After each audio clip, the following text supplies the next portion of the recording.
I said I was going to record this and I forgot. What did we learn back here? 10%, start early, be a millionaire. Sorry, you had to come to the lesson to get the whole thing. Too bad you skipped. Savings account. Are you going to be a millionaire with your money in a savings account? No. It's not going to work. Is it safe in a savings account? Yeah. Is it safe under your bed? It's about the same thing. About as safe and about as good. Anybody know what a GIC stands for? Guaranteed Investment Certificate. You go into the bank or any other place, lots of different places sell them, and they'll give you 4%. And it's guaranteed, but you have to lock in for 5 years or 20 years or whatever. And usually the longer you lock in, the higher the number, higher the percent rate. Can you get rich that way? It's not enough. It's like 3%. Okay.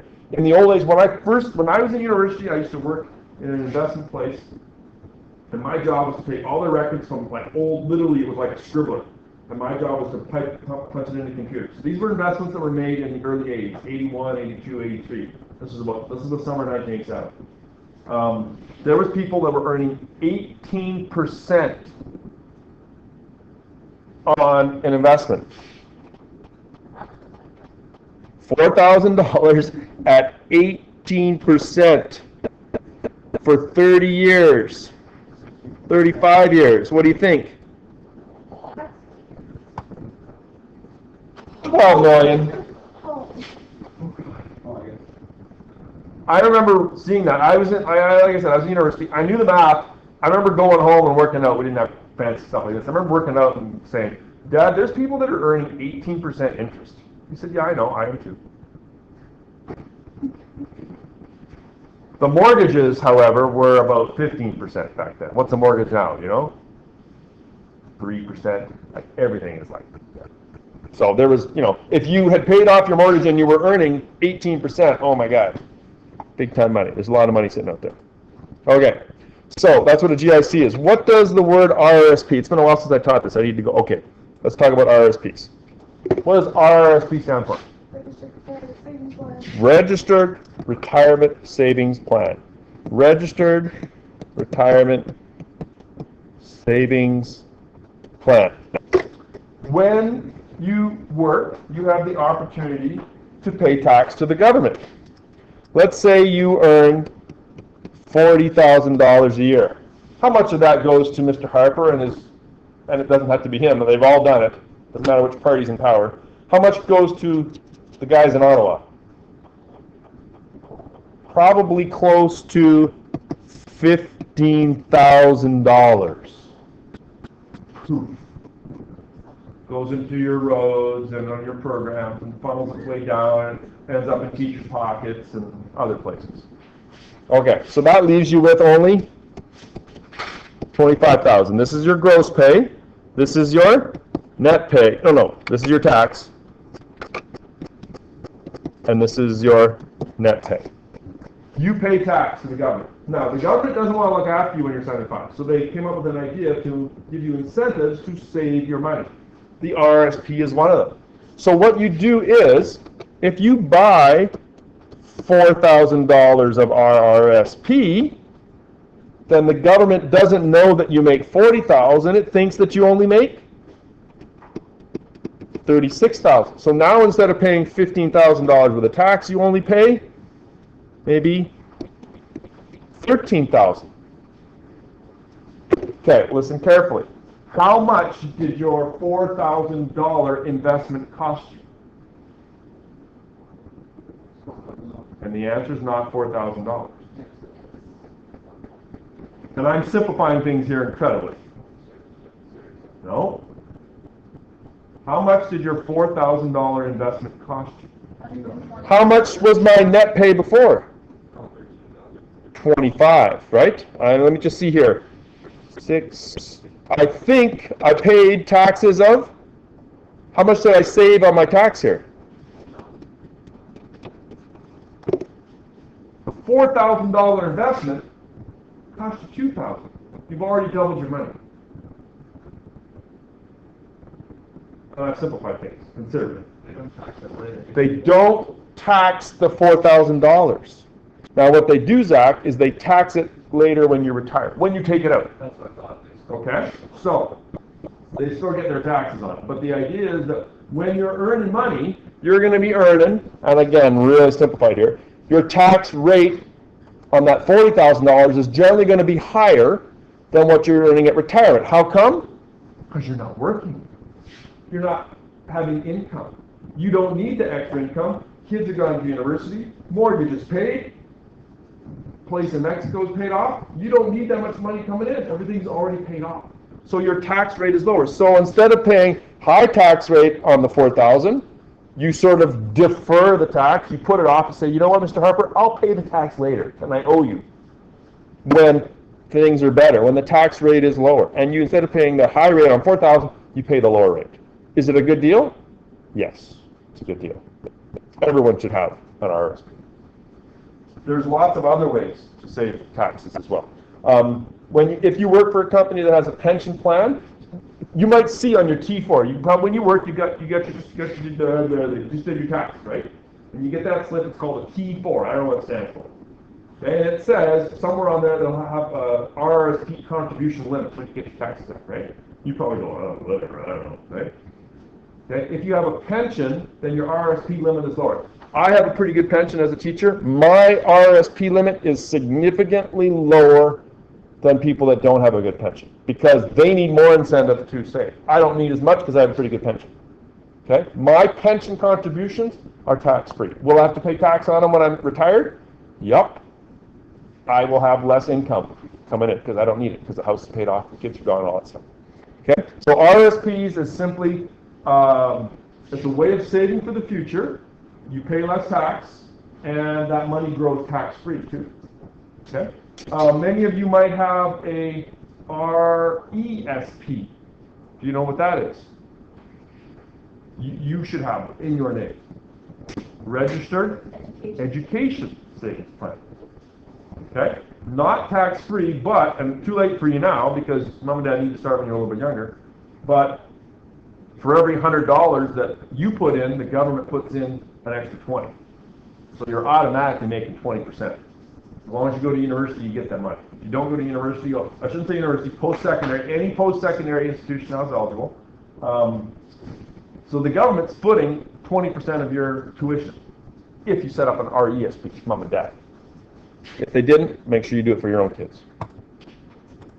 Okay, so RSPs are a good thing. GIC, here's GIC rates. There's savings account rates. What can you expect to get in an RSP? Like what kind of rate do you think? Well, the answer is that it varies. An RSP is not a specific type of investment. It's just a registered one. You're just saying to the government, hey, this investment that I have right here, don't tax me on that. They say, okay. There's certain rules, but that's the basic stuff, right? You can invest in savings account, GIC, stocks, bonds, gold, stamps, Gordie Howe hockey cards, just about anything can be registered. There's a limit to how much you can have. But anything can be registered. So don't get the idea that an RSP is a special kind of investment. Do I have these open here? I don't even know what GIC rates are these days. Non-redeemable, let's non-redeemable rates. Okay, so if you invest $5,000 for a year, 0.55%. You might as well stick it under your pillowcase.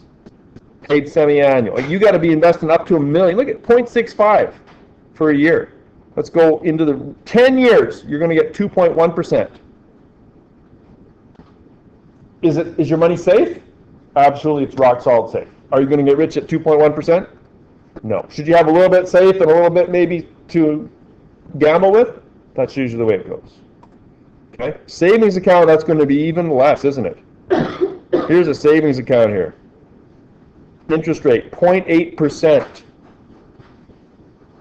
I don't even understand all this. Do not plan on getting rich inside a savings account. Okay.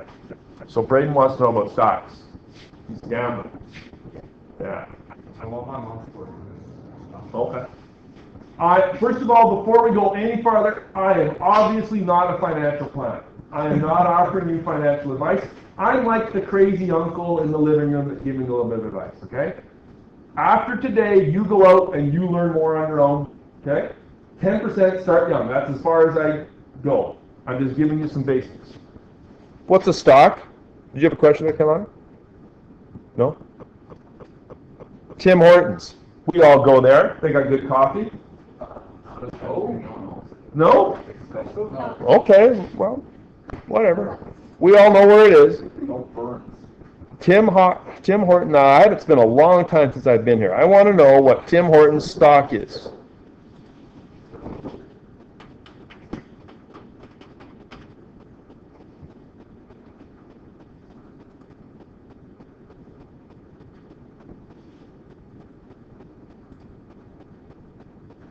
Am I going to see a stock quote?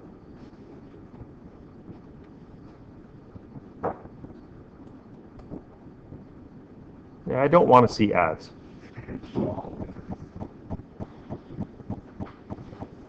Blah blah. Okay, where's the stock quote? I wanted to know the deviation. Yeah. Okay. So.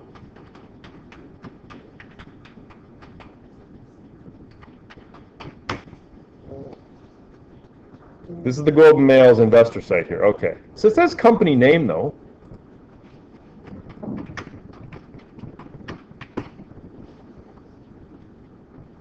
Wait, the name's different though. Is it? Yeah, there's a different group company. It's Oh yeah, it will be now, right? it's like Restaurant Limited because Burger King bought itself. Yeah. Okay. Well, let's just pick any one here that I can find. Apple. I need to put it sit down. Here. Give me a second, guys. I apologize for the not being. All logs, yeah, that's all logs. I just want a No frills. stock quote, any old one. Okay, well let's talk about what's the TSX. Do you guys know what that means? Okay, you hear about it on the news all the time, right? Dow Jones. The TSX, the Dow Jones, the NASDAQ, all those are collections of stocks. Let's talk about what a stock is first. A stock, whether it's Tim Hortons or what have you, it's you basically own part of the company. Okay, I'm going to use a local company. McMunn and Yates is a local company. Can Quinn go in and be a part owner in McMunn and Yates? If they let him, right? He'd have to go in, talk to the guy that owns it, say, I'd like to invest. Can I give you some money, become a part owner? It's not that easy, right? Other places like, maybe Steiner Plumbing and Heating or whatever, any small local business, right? There's the owner, and they own the company, lock, stock, and barrel. But companies like Tim Hortons and McDonald's and all that, they're too big for one owner. So you can literally buy a share, be a part owner in Tim Hortons or McDonald's or Apple or Microsoft or what have you. And you're a part owner, and your stock price goes up and your stock price goes down. And so the TSX is simply a measure. The S&P TSX is the 300 companies that are supposed to represent the Canadian economy. And so if the TSX is up 84 points, that means that those 300 companies have averaged up a little bit today. And tomorrow it might be averaged down, right? Of those 300, some might be way up today, others might be way down. I saw a news article just this morning about Keurig coffee makers. Stock price has plummeted because people are not buying them anymore because they come up with a new machine and it doesn't use the old cups, and people are concerned about the environmental aspects and stuff like that, right? So if you are an owner in Keurig, well, your investment just went down. Let me see if I can find an actual one here. Can I click on any of these here? I don't want to do this for me. I just want... No, I don't want this, dude. Stock screener. Maybe this will give me here. Real-time stock quotes. Yes. Oh, it's exclusive to... Oh. What's the stock price? Yeah, well, that just 99 cents, right? Yes, today. Maybe I can go to the TSX.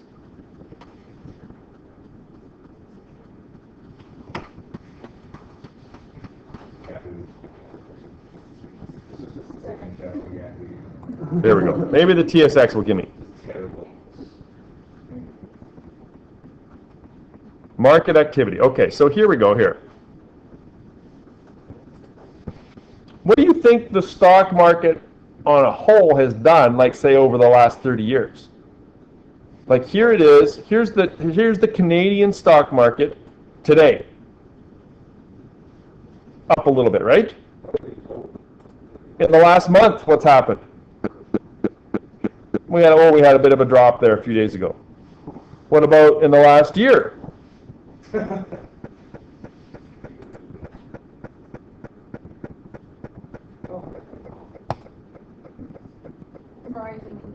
Rising in general. In fact, I don't know if you used to be able to go, if you go over the last 70 or 80 years, it's like this. It's like that graph I showed you before.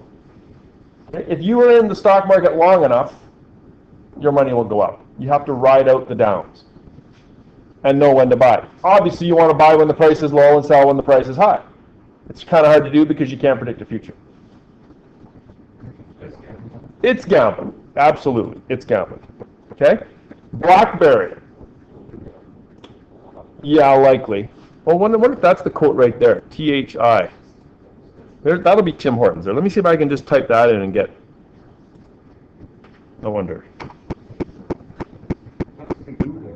Well, we'll see.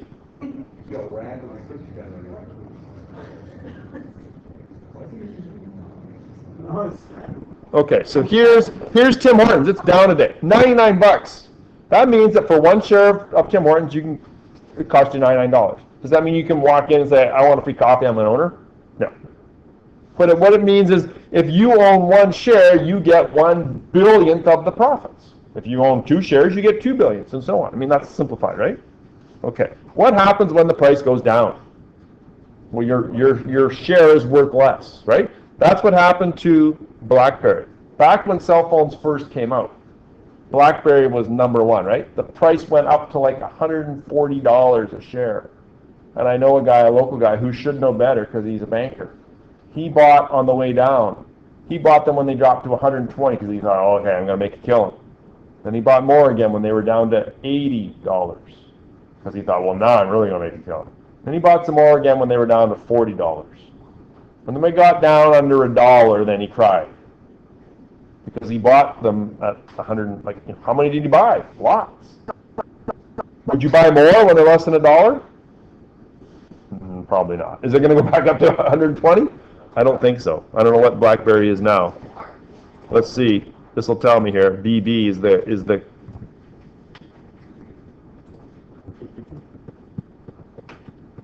Well, I might be able to go BlackBerry here. BlackBerry Limited. $9.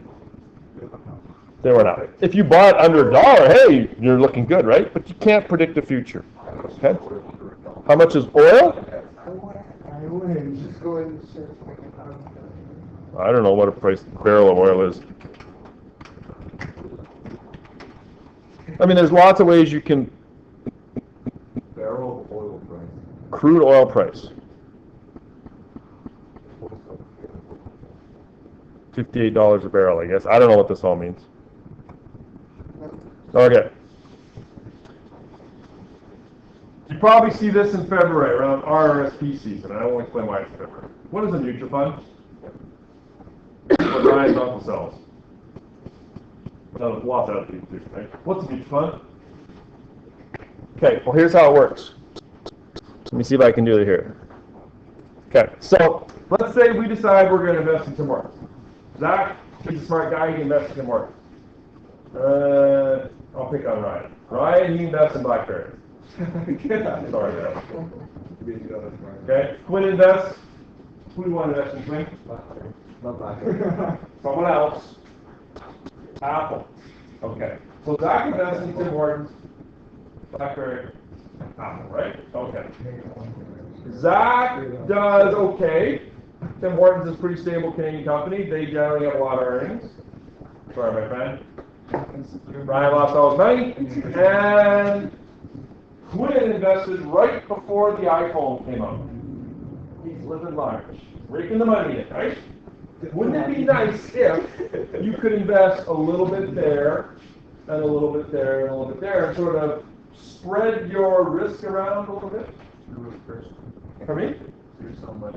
Yeah, okay, so how about instead, you give me the money that you're gonna invest. And you give me your money, and you give me your money, and everyone in Dauphin gives me their money that they invest, and I take all that into a pool of money, a big take wallet, and I go out and I invest in more with Apple and BlackBerry and Microsoft and Google and 1,000 other companies. Generally, overall, I take a little bit for my cut too, by the way, because I got to eat. But generally, it's going to go up. Are you going to earn like 200%? No. You might earn 8 or 9. Okay? So a mutual fund it's a pooled resource or pooled sum of money. The smart guy or girl takes their cut. But generally, Brian, how much do you know about investing? Nothing. Quinn? Me? I know more than you, but still pretty stupid. I've read a few books, right? I pay a guy to tell me where to put my money. He gets his cut, and generally I do better than if I would do by myself. It's kind of like hiring a carpenter. You could probably remodel your kitchen, but it will look lousy when you're done. You pay a guy to do it. And it looks nice, right? Because he knows what he's doing. Are there good ones and are there bad ones?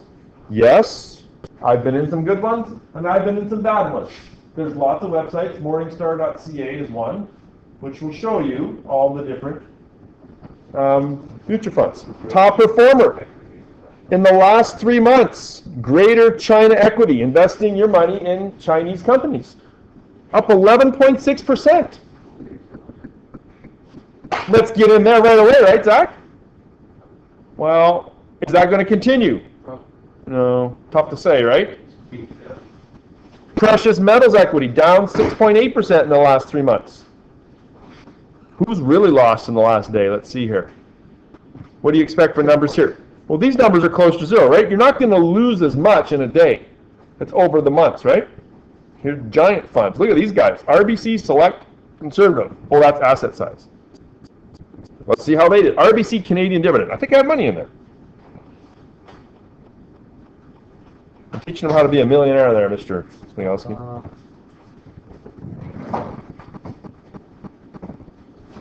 10 years. If you invested $10,000 for 10 years, there's what your graph would look like. You've gone from 10,000 all the way up to, hey, that's not bad. What happened here? Giant stock market crash. Panic. Sell, sell, sell. Get out.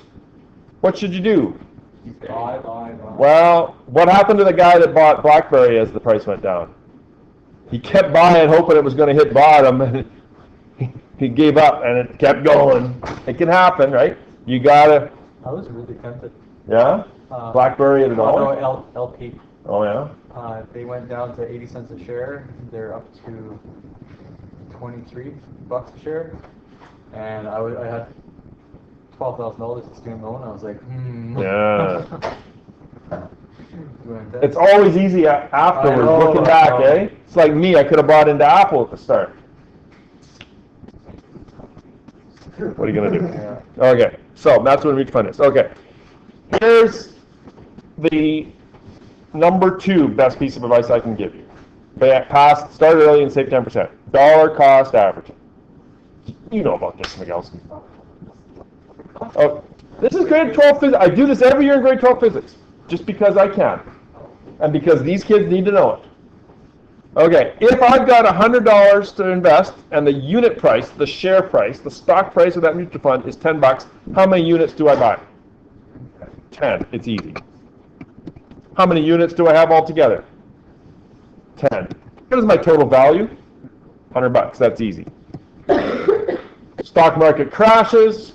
Price goes to $5. I'm committed. I buy $100 worth. How many units do I buy? 20. 100 divided by 5, right? How many units total do I have? 30. Right? I had 10 before. I just bought 20, and now I have 30. I'm not going to fill that in. Price begins to creep up to $7.50. Someone take your calculator, 100 divided by 750 for me, please. I think it's 13.3. I've done this a few times. How many total units do I have? 30 plus 13.3, I now have 43 and a third units. Did I lose money or did I make money over those 3 months? How much have I invested? Autumn, tell me what $43.3, or sorry, 43.3 units times 750 is. 324. Is that magic? How the heck? The price went down and I made $24.70. Yeah. I don't set up to buy 10 units every month, because if I only bought 10 units every month, I wouldn't have spent $100 here, right? And it wouldn't have worked. But if you are committed to buying a certain amount every month, even when the price goes down, you automatically buy more. And as the price goes up, you buy less. But that's good, because the ones that you bought more of are going up. So over time, it's going to go like this, but generally, it's going to go up. But you got to stick to that $100. In fact, the best way to invest in these things is to, I used to look at the Globe Investor and TSX on a daily basis and get all worried about everything. And then I realized, why am I looking? I'm buying $100 a month. I'm not going to go watch Big Bang Theory and go golfing and do whatever, because it doesn't matter. When the price is low, what happens? Automatically back up. Always going up. Now, are there some years that you lose? Absolutely. But those are good years. You know why? Buy more. When the price goes down, I'm always buying more. Do this. Set up your 10%.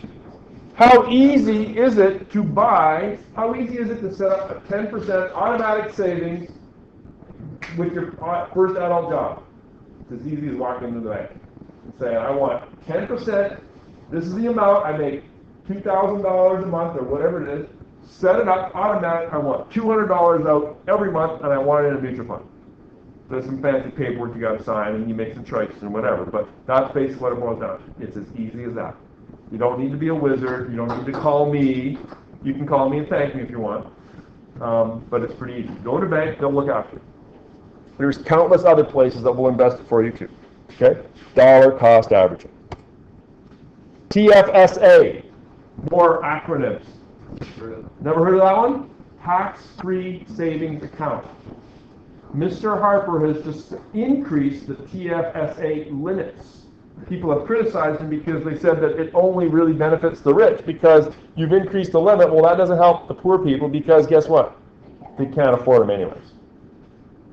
That's the criticism, right? Okay. It's much like an RRSP in that it grows tax-free, but it's paid with, you invest it with money that is has already been taxed, so you don't have to get paid tax on it at the end. Some people argue that that's better than an RRSP. They're relatively new. The RESP, that's your tuition plan. Okay. Invest.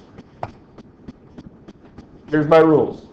Number one, seek advice. I'm not a financial planner. Start young and don't stop. Just keep investing, especially when times are bad and you're making more. Always pay yourself 10%. Always, always, always, always. And learn as much as you can. Every year the Rotary Club has a book fair. Twice a year. I go in, and every time I walk out with one of these. This book is the number one book. The number one selling book in Canada all time. Pardon me? You may have seen this guy, not that one. You may have seen this guy on the Dragon's Den. Okay? He's rich because of this book. I buy them for like a quarter.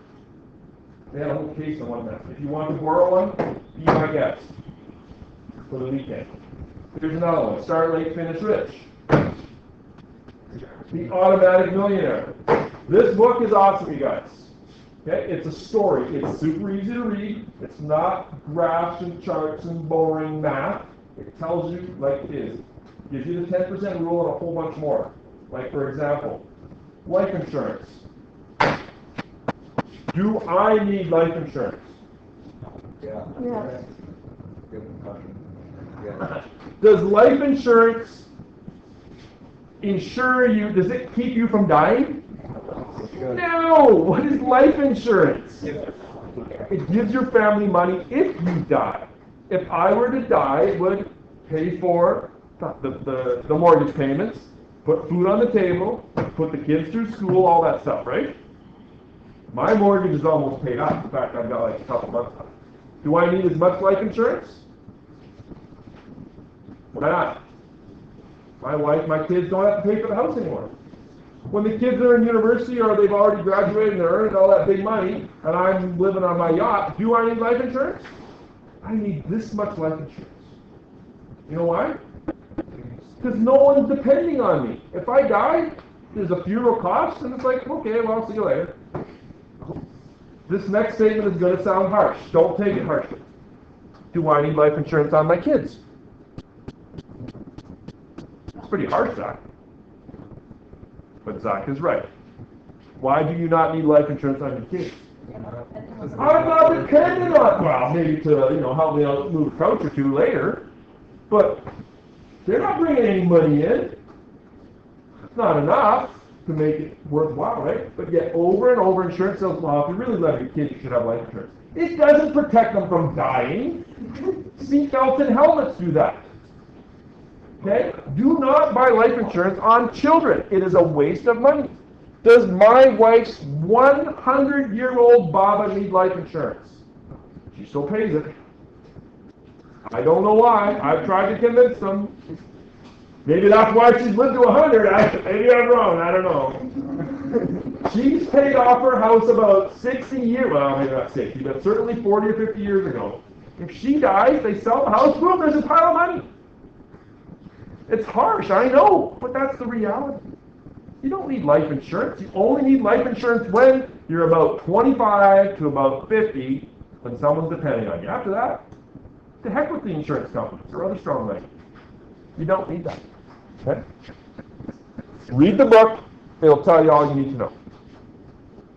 How much time I got? Ooh, a little bit. Let's talk mortgages and loans.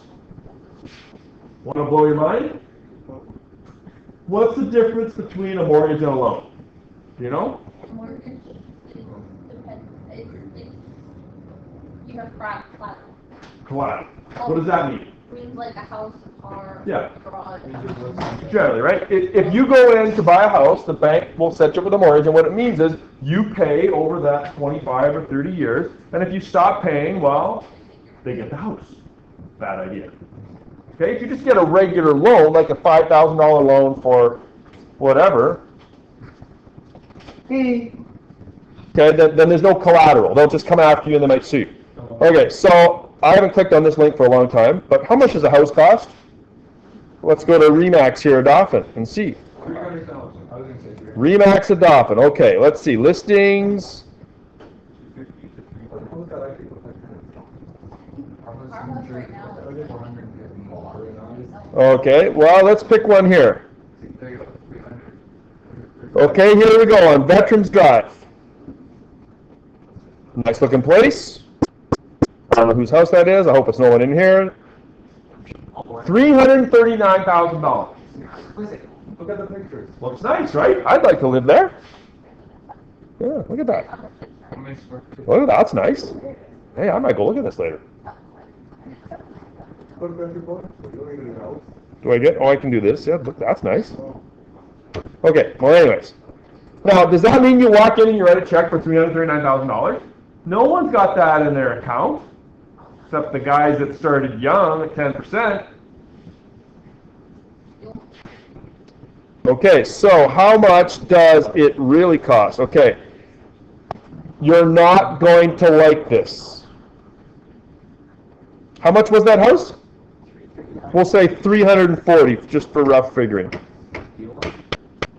How much you got saved for a down payment? Okay, 20 grand. Interest rate, 3.5%. That's about what mortgages go for. What does a mortgage term mean? How long it takes?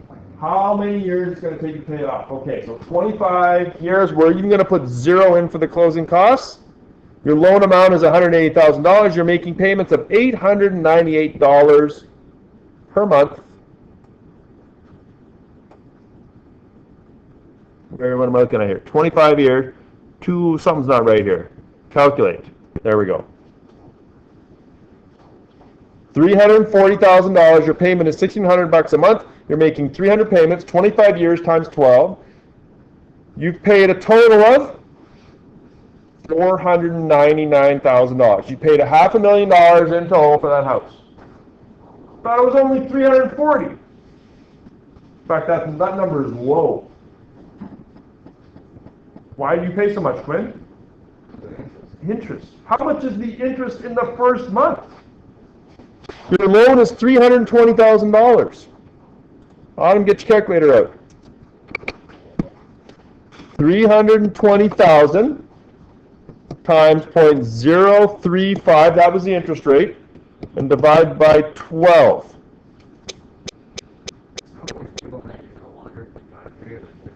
I'm going to change that right away, Zach, and show you.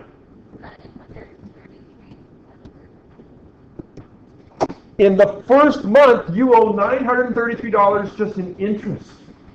If you paid $933.3, you would still owe them after a month $320,000. You haven't gotten anywhere. How much was the payment? I don't remember. This one here. Payment was $1,500. $1,600, right? So of that $1,600, $933 goes to interest.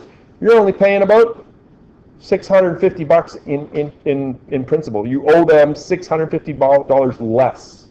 That means that the next month you owe them slightly less interest, and over time, and you can see the graph here, over time the amount that you owe them drops and the amount that you can actually pay them goes up, and it takes a long time. And as Zach pointed out, coming out with $1,500 a month is kind of expensive, isn't it, right? So what do people do to ease the pain? Longer term. What's that going to do to this total? What's it going to do to the payment? Make it less. What's it going to do to the total amount paid? Well, didn't make it a whole lot less, did it? No. People do that because they think they're saving a little bit of money. They might save about $100 a month, but it's going to cost them. People were at things are crazy in like places like Vancouver and Calgary. People were doing 40-year mortgage terms. Look how much you paid. That's on a $340,000 home. Imagine what it is in Calgary when you're buying a.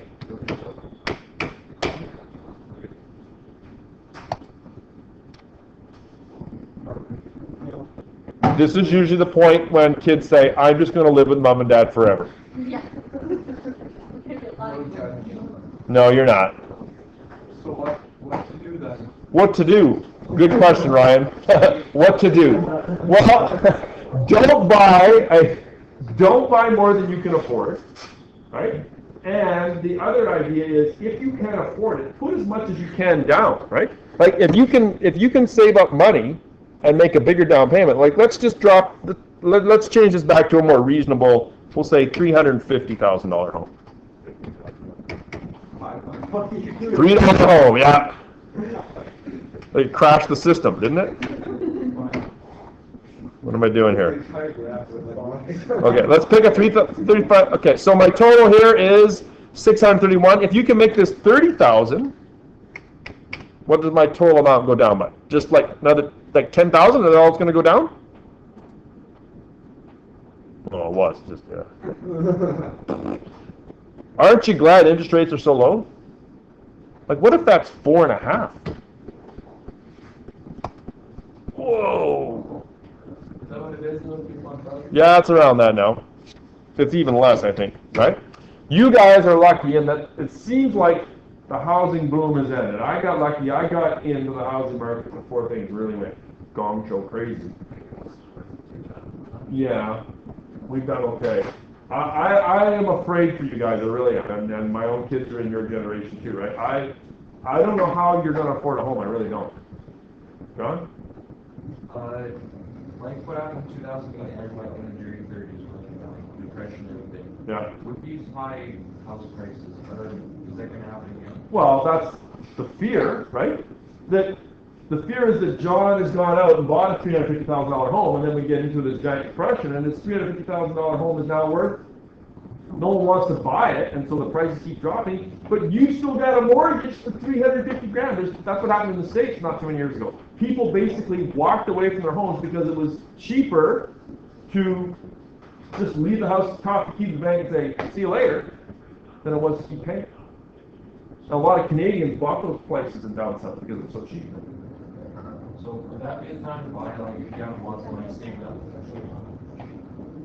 Always a risk, right? Get financial advice. I'm not an advisor, right? But I'm getting the conversation started. That's all. Buying a home is going to be expensive. Is it better to buy than rent, Ryan? Yeah. Generally, people think so, but that's assuming that the price of houses go up, right? When you rent, what do you not have at the end of 30 years? House, right? But are rental costs the same as mortgage costs? Generally lower. It really does depend on your situation. Okay? Let's say Quinn lands a job as a programmer and he's going to Seattle. Good for you, Quinn. Now, he's pretty sure he's only going to live there a couple years because he's got, big dreams kind of. Should he buy or should he rent?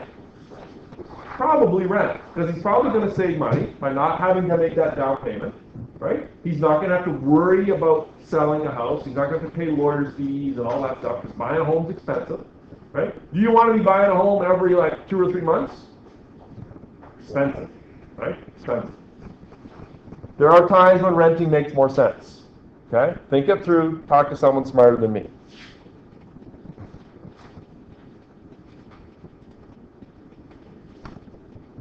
I will end here. You go. There's my dream car. I'm going to buy it some years after. When I first started teaching, I had a student loan. Mr. Smigalski was talking about student loan. Back in the good old days, student loans worked like this. Your student loan, the amount that they were going to give you was based on how much your parents earned up to a certain amount. After 4 years, it didn't matter what your parents earned. I took a year off high school. My last year of university, my 4th year of university, was really my 5th year out. So in that 5th and final year, my parents' income didn't matter. I was eligible for student loan. So I walked down to the bank and said, I'd like a student loan. And they said, how's $5 grand sound? I said, sounds great. And I went and bought a car. Because I didn't need the student loan for tuition. I just wanted a cheap loan because it's 0% interest. Who wouldn't want to borrow money at 0%? Interest-free for while you're in school, up to 6 months after you're graduating. So I got the job here in Dauphin. I realized, okay, I got to start paying that back. So I went back to the bank and I said, I'd like to start paying that loan off. And they said, awesome. How's $50 a month sound? And I said, that sounds like. Why would I say that to $50 a month? Because he wanted me to pay that $5,000 over about 27 years, which would end up costing me a lot of money. That's how they got their money back. I said, no way. I teach math and I know what I'm doing here. I'll be paying $500 a month and I'll have it paid off in less than a year. They didn't like that. I said, too bad, that's what it's going to be. Okay? Don't fall for that. There are still people who have student loans they're paying forever because they locked into making a low payment. You hear that all the time, right? What does low payment mean? Low payment, longer time, and the part that people never figure out is the total at the end is always more. The longer you keep paying, the more you pay in total. Don't fall for it. 0% until you graduate university. Then the interest starts kicking in. Now, student loans have changed considerably now. The money goes straight to the university. They don't just write a check and people go buy a car. In the good old days, they called them stereo loans because people buy stereo. Okay? So, anyways, if you're buying a new car, here's how it works. So after that year, I bought that car, and then I decided my second year, I've got about 6 minutes here, I decided to go out and buy myself a brand new car. And it cost me about 20 grand. And I had payments of about $400 a month, and I had it over 4 years. And when I got my income tax money back, I put it towards the car. And I had it paid off in about 2 3/4 years. At the end of that, did I have to make $400 payments anymore? I did not. But what did I do, being the smart man that I did? That I am. I'm not very good at English, but I'm good at math. I didn't stop making $400 payments. Hold on then, Mr. Bennett, you said you paid the car up. Who'd you make your $400 payments to? Every month I kept paying $400 because I'm used to living on that money. I don't need that $400. If I'd stopped making payments and then started living on that extra $400, what would have happened? I would have got used to it and spent it. Fancy clothes and good haircuts. And the next time it came around to buy a new car, guess what I had? A big pot of money to buy a car. And did I need as much of a loan? No. And I keep every month making car payments whether I have to or not. I am always making car payments. And when I buy a new car, I just reach into the pot of money, I buy a car. And does the bank get any interest from me? No. Sucks to be them. Pay yourself first. Don't listen to the bankers. Have you learned anything today? Maybe? I've thrown a lot at you today. There's no doubt about that. I will leave the books here. You are more than welcome to take them. If they never come back, I'm okay with that because they cost me $0.25. Okay? Take one. If you ever see one at a garage sale, buy it for me, bring it in. If you end up a millionaire, come back and just say thanks. That's all I have to say.